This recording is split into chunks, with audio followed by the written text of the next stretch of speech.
What's up, everybody? On today's show, some injuries happening around the SEC at South Carolina, Arkansas, Texas A&M. We'll get you caught up on the latest going on around fall camps in the SEC. Also, the AP Preseason Poll is out. We'll run through the SEC teams that made the list. And in our final segment, we'll take a look at the LSU Tigers in 2023. Matt Moscona will tell us why they're his pick to win the SEC West. Locked On SEC starts right now. You are Locked On SEC, your daily podcast on the Southeastern Conference. Part of the Locked On Podcast Network, your team every day.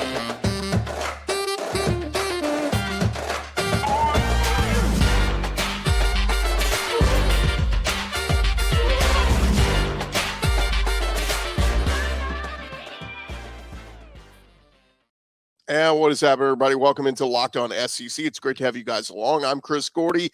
Thanks for making Locked On SEC your first listen every day. We're free and available wherever you get your podcasts and on YouTube, part of the Locked On Podcast Network, covering your team every day. All right, we got plenty to jump into. Let's do it. Let's go around the conference. Boots out to the right. Takes the handoff. Throws into the ball. What a catch! Around the conference. And we start over at South Carolina. As we told you guys yesterday, wide receiver Antoine Juice Wells working to get back on the field for the Gamecocks when they travel to Charlotte in a couple weeks to go open the season against North Carolina. Wells dealing with a lower body injury. Shane Beamer was updating his status on Saturday, saying he won't be back next week, but we're optimistic he'll be ready for game one. They said, knowing how Juice attacks things, he's got a little bit of a lower body injury, but nothing long-term, just some things he's got to get a hold of, but he assures me he's playing game one. Well, Monday afternoon, Juice Wells took to Twitter, tweeted out, "Stop asking me if I'm good. I'm great." So if you take that for what it is, Juice Wells expect he should be good to go, hopefully, for week one. But he will be absent from practice the next couple days. Set out the scrimmage over the weekend. Was not a participant during the full team periods the first several days of preseason camp. So keep an eye on Juice Wells, but if his tweet is at all a precursor, sounds like he will be ready to go for the start of the season. A handful of other players, including their tight end Trey Knox, did not suit up for that scrimmage over the weekend at South Carolina. All right, over at Arkansas, an injury for them. Sophomore wide receiver Sam Mbake is going to miss the entire season with an undisclosed injury. An Arkansas rep confirmed the news to Pig Trail Nation yesterday. He didn't make a catch last year, but 6'3", 200 pounds, worked with the first team unit during stages of practice, was expected to see a bigger role this year. Sam Pittman, talking with 24/7 Sports recently, said, heck yeah, Sam is going to be able to help us. Said he's a wonderful person, plays 90 miles per hour all the time. He has improved in every aspect of his game, speed, strength, awareness of what he's doing. Mbake will be on the field as much as anybody this year. I really like the kid. He's an awfully hard worker. He was a four-star prospect, the number 45 receiver in this class. And unfortunately, Sam Mbake, you can go ahead and take him off your list of wide receiver weapons for KJ Jefferson and the Arkansas offense this year. Brutal news there. You never like to see guys go down with injuries, especially this early. It's one thing to get hurt in season. It's another to get hurt before you even start the season and be done for the year. Over at Texas A&M, they're dealing with an injury of their own as sophomore tight end Donovan Green sustained an ACL injury. He will miss the 2023 season. 6'4", 245 pounds, sustained the injury during the first scrimmage of preseason camp. He's coming off a freshman year where he had 22 catches for 233 yards and 2 touchdowns. Jimbo Fisher, optimistic about him, said he thinks his time off the field will help in him becoming more mature. He said sometimes you got to sit back and practice like a coach, be by the coaches, and when you see things through the coach's eyes, it's like being your parents. Said you hate that for him, but unfortunately it's part of anything you can do, and hopefully he will benefit from being eyes and ears on the sideline. Fisher did go on to say they do have depth there at the tight end spot. He brought up Max Wright, Jake Johnson, Theo Orstrom, Jaden Platt, all a bunch of guys that can contribute at that tight end spot for the Aggies. And Jimbo's been known to use the tight end spot a lot throughout his career. So, again, unfortunate news there for Donovan Green. He's a kid we'll need to keep an eye on for 2024. Over at LSU, Brian Kelly is apparently going to address the status of cornerback Denver Harris coming up on Wednesday, according to reports. Denver Harris was not at LSU practice on Monday and was not part of the official team picture either.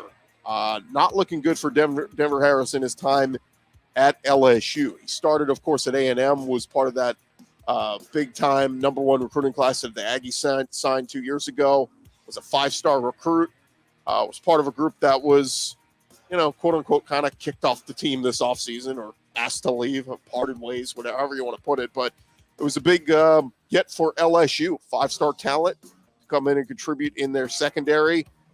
Denver Harris posted to Instagram yesterday, "I pray for guidance and Savior God be with me through this journey." He was involved in a team fight at practice a week ago that Brian Kelly was not happy about.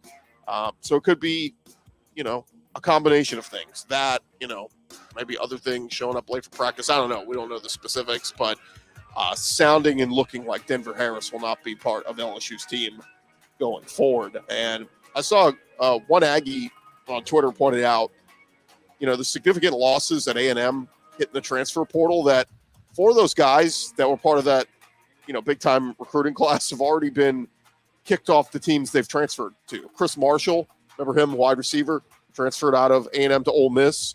He didn't even make it through the spring. Got kicked off the team. Smoke Bowie, released from Georgia, according to reports.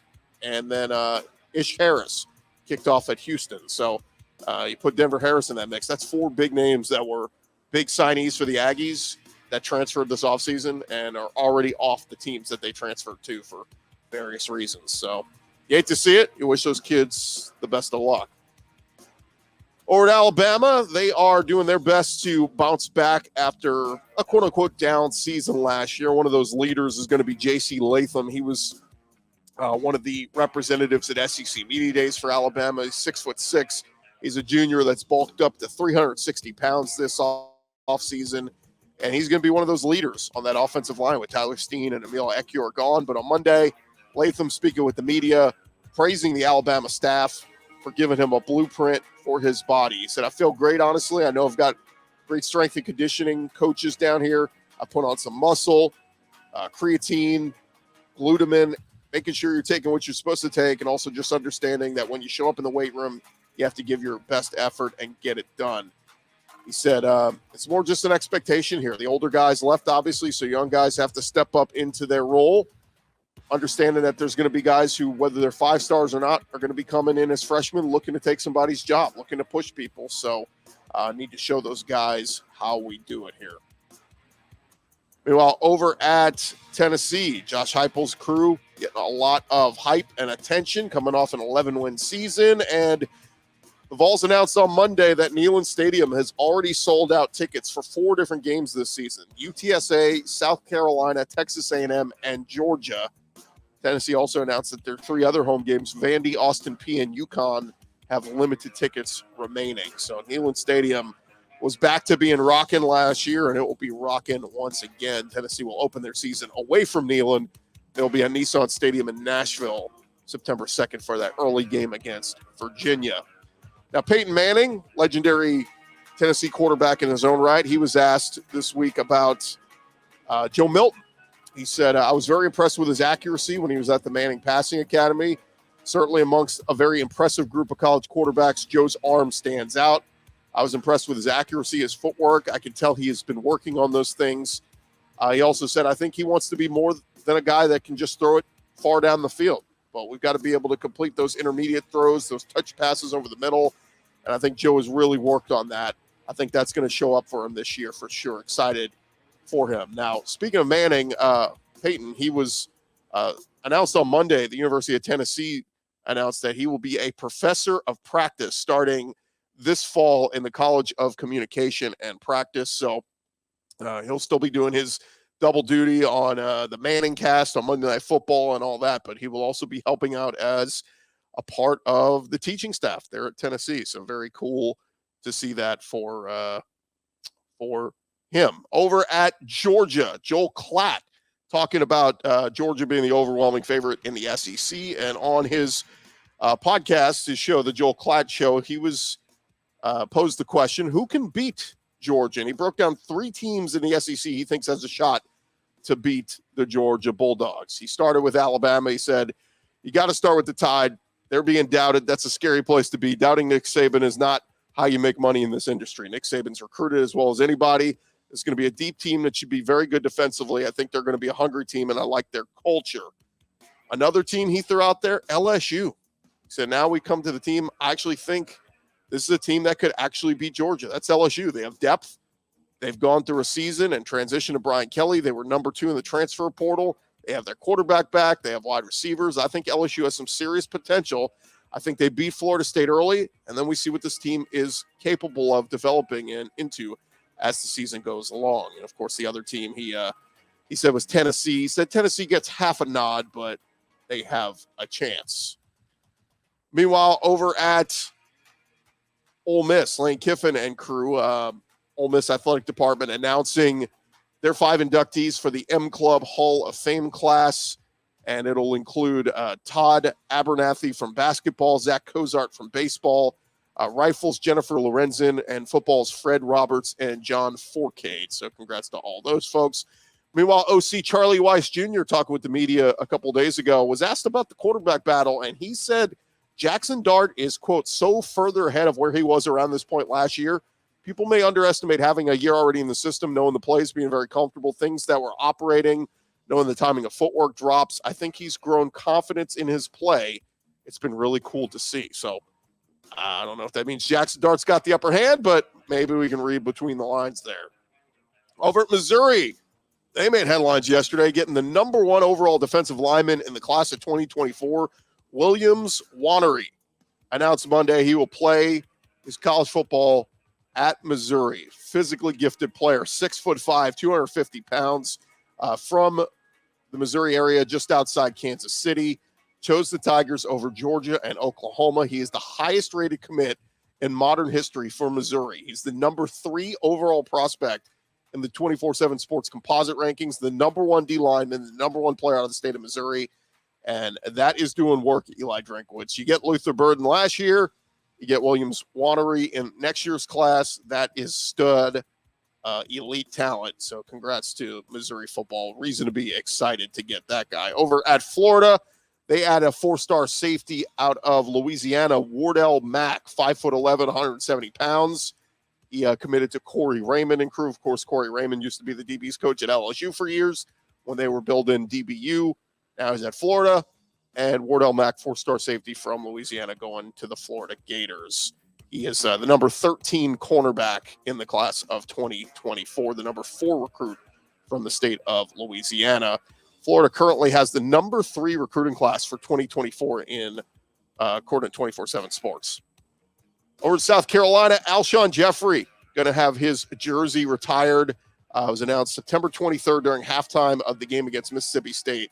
They will have a ceremony to retire his jersey. Now, they're not retiring his number, just his jersey, but he ranks 3rd on the program's all-time list for receptions, 2nd receiving yards, tied for 1st in receiving touchdowns. He's just the 6th Gamecock all-time to have his jersey retired by the program. So congrats to Alshon. Very tremendous honor there. All right, there you have it. That's the latest going on around the conference. Coming up next, we are going to touch on the AP poll that dropped yesterday, the preseason poll. We'll run through some of the SEC schools in there. Thank you guys for making Locked On SEC your first listen every day. I want to tell you guys about a new sponsor here on the show, and that is Nutrafol. You do not have to choose between better hair growth and your health. Nutrafol is providing a whole body health approach for men that promotes healthier hair. No drugs, no compromises, just better hair. I just got my sample in. I cannot wait to try it. Look, if you think losing your hair is inevitable, you need to take control of your hair's future with Nutrafol's science-backed hair growth supplement for men. 80% of men will experience hair thinning in their lifetime. It's normal, but it doesn't have to be your fate. You can get ahead of thinning with Nutrafol. They're the #1 dermatologist-recommended hair growth supplement, clinically shown to improve your hair growth, visible thickness, and visible scalp coverage. Their hair growth supplements use physician-formulated natural science-backed ingredients. Their drug-free patented technology provides consistent, reliable results without compromising your sexual health. You go to Nutrafol.com/men. You can go take their hair health wellness quiz. You can identify causes of your thinning hair, and Nutrafol will give you a personalized plan for better hair health through whole body wellness. Nutrafol, they support healthy hair growth from within by targeting root causes of thinning, such as stress, hormones, environment, nutrition, lifestyle, metabolism through that whole body health. Again, go to Nutrafol.com/men. If you're watching on YouTube, the address is right there. Nutrafol, Nutrafol.com/men. Go check them out. You will not regret it.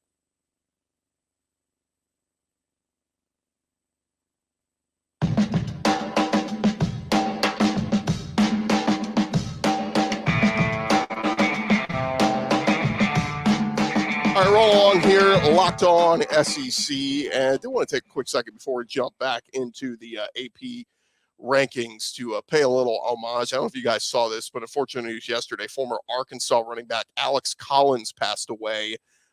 Tragically, one of 4 SEC running backs all time to rush for 1,000 yards in 3 straight years. Incredible career he had there at Arkansas, and man, it's a lot of former SEC names that we either grew up watching or became, to know in recent years passing. This comes on the heels just a couple weeks ago after Ryan Mallett passed away, the legendary Arkansas quarterback, and now one of their legendary running backs, Alex Collins, passes away. So just wanted to throw that in there.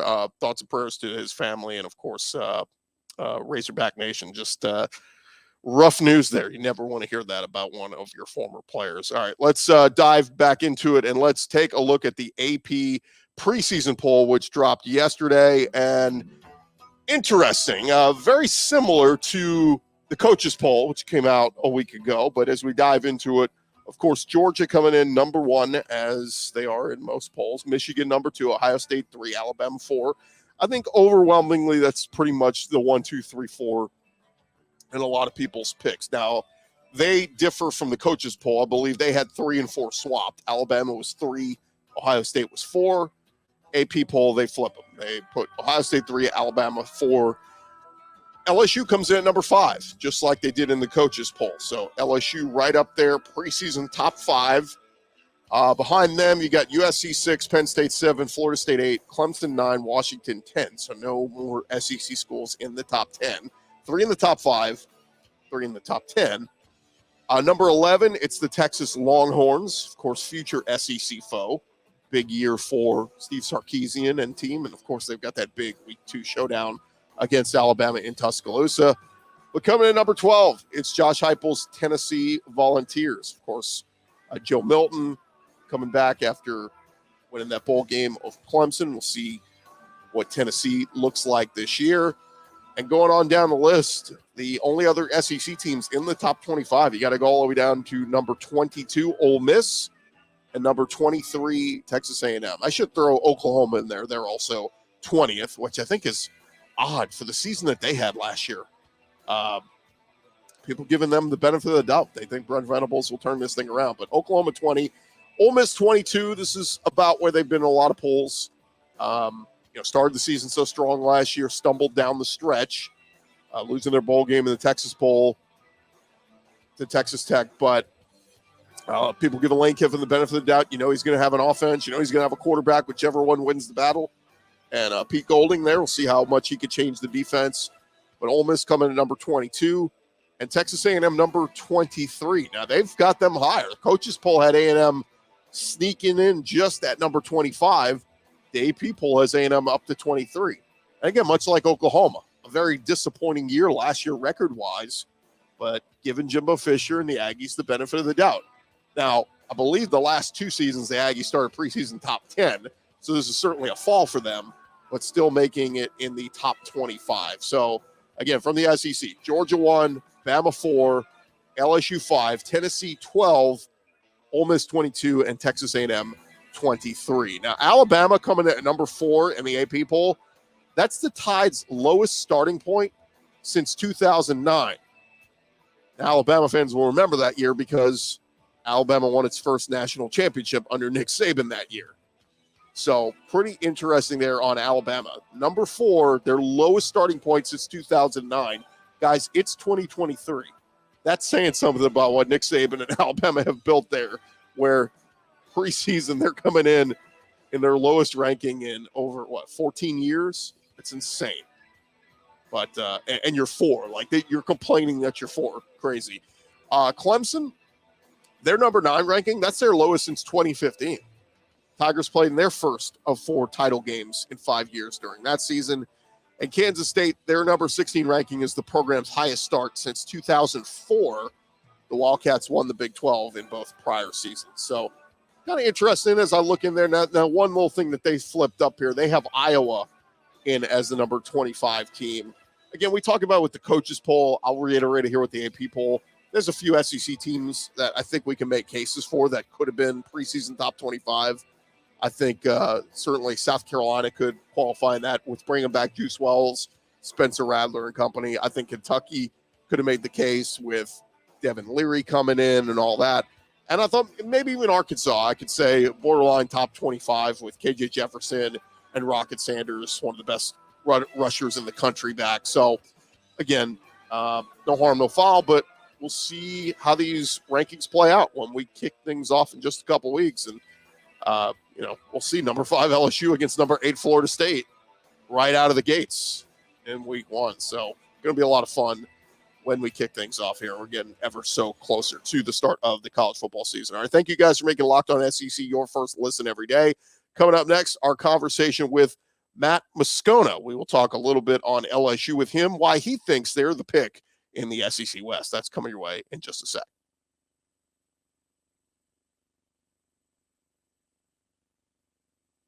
No. Let's talk a little bit about the LSU Tigers. Obviously, we're going to see what the media poll is later this week, but it's fascinating.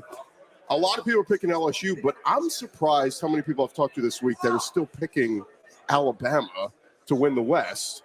And look, everybody always says Saban gets the benefit of the doubt, but I say, why? Like, if our eyes are telling us something different and we can see clearly they don't know who their quarterback is, they have questions. You just lost Bryce Young and Will Anderson. Like, why are we just why is the default just, Bama's better than LSU? Because they've earned the right over 15 years. And I get every year is a different group, but the guy at the top hasn't changed. And every year, I always do this feature on my show as we lead up to the season, just a fall preview in every school. And I got to the point years ago with the Alabama, whoever I have on who covers Alabama, and I'll say, Alabama lost Bryce Young, fill in the blank. Does it really matter? Right. Yeah. And then Alabama lost X coach. Does it really matter? Right. And it's just, that's the way I phrase every question. And you find yourself over and over going, no, it doesn't really matter because they've recruited better than anyone for longer than anyone. They got the greatest coach in the history of college football. Right, wrong, otherwise, when that jersey, that helmet runs on the field, there's an intimidation factor for most teams in the league. When they see Alabama on the schedule, teams don't feel like they can win.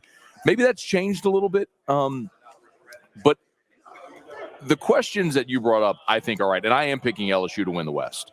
And the way I phrased it is I have not picked anyone other than Alabama to win the West since 2012. I picked LSU. Remember, LSU lost the national championship game in 11. Right. Then they had everybody back. And 12 was supposed to be like this redemption tour. So I picked LSU to win the West in 12. Didn't happen. And I've just I've defaulted to Alabama every year since. Literally every year since. I'm picking LSU this year because for the first time I feel like Alabama. Here's the way I'd say it. Alabama last year was a field goal at the gun on the road against Tennessee and a 2-point conversion in overtime on the road against LSU away from being 12-0 and in the playoff. That's a fact. Yeah. They were also a Bryce Young Houdini act against Texas, a Ole Miss pass into the end zone on the final play, and A&M pass into the end zone on the final play away from being 7-5. Yeah. Also a fact. Yep. No Bryce Young. You replaced both coordinators, and you were that close to being a 4 or 5 loss team a year ago. I can't give you the benefit of the doubt. There's too many questions there against a tough schedule. So, no, I'm picking LSU to win the West this year. That Alabama win, by the way. Did I tell you I was literally in the tunnel about to go on the field at Minute Maid Park as the Astros are about to win the World Series, and I'm watching LSU Alabama overtime on my phone, literally staying next to Buster Olney, like all the big MLB guys, like, what the hell are you watching? Like, like shut up, it's LSU Alabama. So don't you know? Yeah, the timing of that wasn't the best, but no, it was funny because then we told Bregman on the field, and he found out, wait, we beat Bama. Like, we just won the World Series, but wait, LSU beat Bama, right? So it was obviously a huge marquee win and a huge feather in the cap for Brian Kelly in year one. Has he been everything that you, I guess, LSU fans have wanted and expected? Well, yeah, because really, you remember last year we were here, all anybody talked about was the way he said family and the dancing on with the recruit and the camera thing. And was he a fit? That's like, Chris, the answer I gave everybody, I mean, you know this, you're a Louisiana guy, but it's like, you don't have to be able to spell andouille and chifuncta to coach at LSU. Like, you got to win. I mean, Skip Bertman's a Jewish guy from Miami, greatest coach ever. Right. You know, Dale Brown was from Minot, North Dakota. Nick Saban was son of a coal miner in West Virginia who spent his whole career in the Midwest. Just win. So when Brian Kelly came in and stabilized everything after the end with Ed Ogeron was really tumultuous, built the roster wisely through the portal with a lot of Louisiana guys who had left, brought him back home, really knew what he was looking for. And honestly, man, it was changing culture, not just on the roster, but when Brian Kelly came in, man, he replaced like 40 some odd staff members, like all throughout football ops. I mean, he wanted like everything from the people who are creating the meals to the people who are keeping the facility clean and orderly, like everything, or answering the phones, like everything. He needed people in line.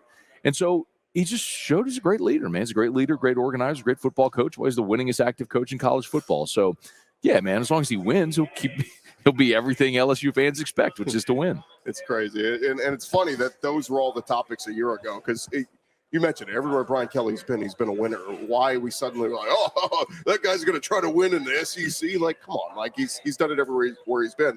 Is it as simple to say that this season, I mean, look, the opening game against Florida State is big, but it doesn't make or break LSU season.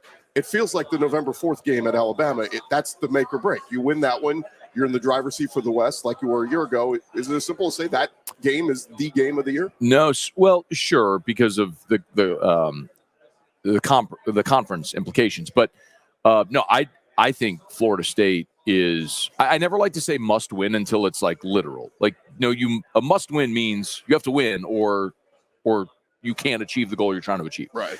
But the Florida State game is as close to that without being that, because if our conversation about this LSU team, I don't know if you agree, but like it feels like people are having this conversation like, can LSU win a national championship this year? Yeah. I think it's a fair conversation. We'll see. I don't know if they can or will, but they're at least in the conversation.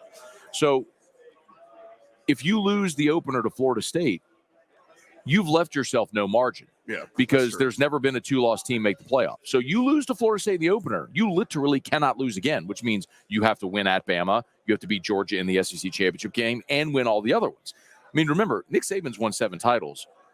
Only 2 of those have been undefeated teams. Right. 5 of his 7 titles have been with teams that lost games. So God, it's so hard to win them all in the SEC. Yeah. Like Joe Burrow's not coming back. That was just an otherworldly singular experience with that 2019 team. So I think realistically, you have to look around and say, if you need, like, what if you go 11-1, your loss is a close road loss to Bama? Could you still get in without playing in the SEC championship game? Yes.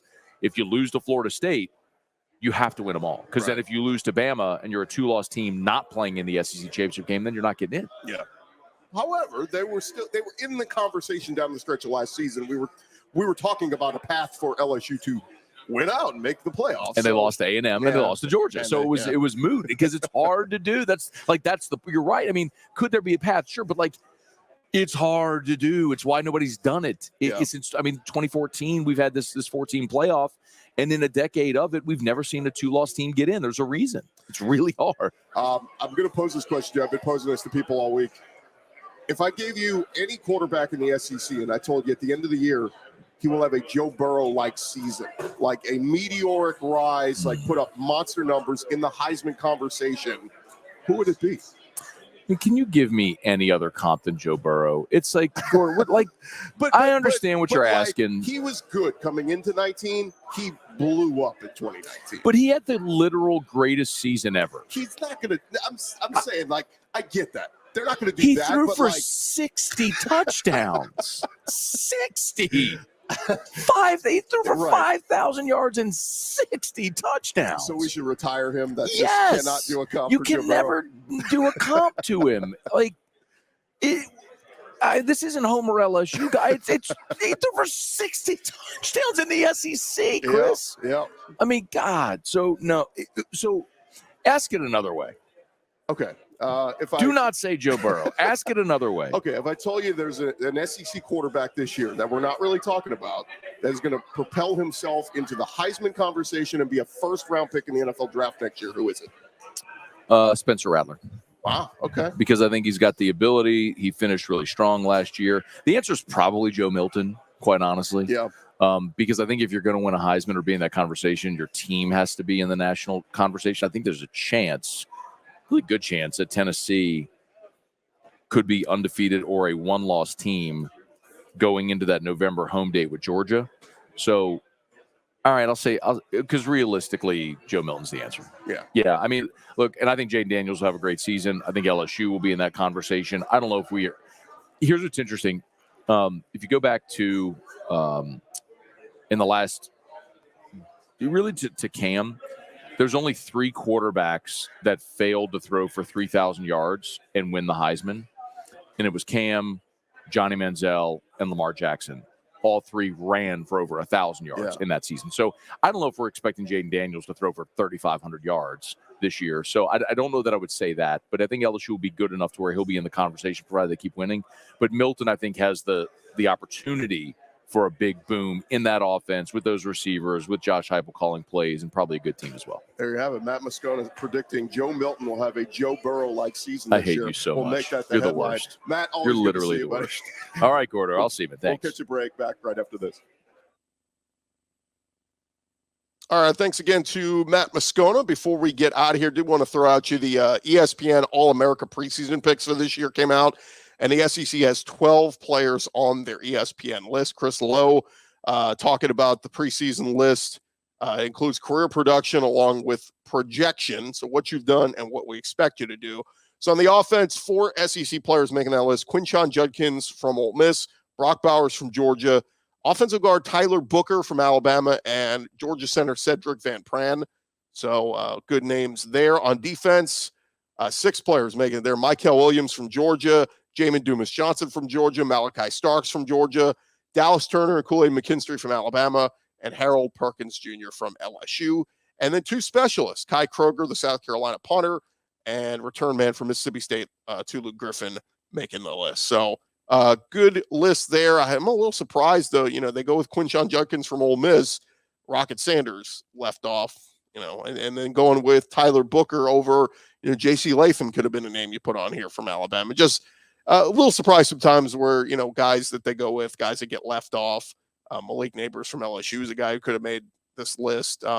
You've got a bunch of different dudes from across the SEC that could have been included on here, but didn't make the list. Just wanted to pass those along from ESPN's list. All right, that's going to do it for this edition of Locked On SEC. Thank you guys for making us your first listen every day. Shout out to our everydayers. Keep checking us out throughout this week. You don't want to miss it. Phil Steele's going to join us on our Wednesday show, so keep it locked right here on Locked On SEC. We'll preview the entire SEC with Phil Steele. You don't want to miss it. I'm Chris Gordy. This has been Locked On SEC. You guys have a great day, everybody.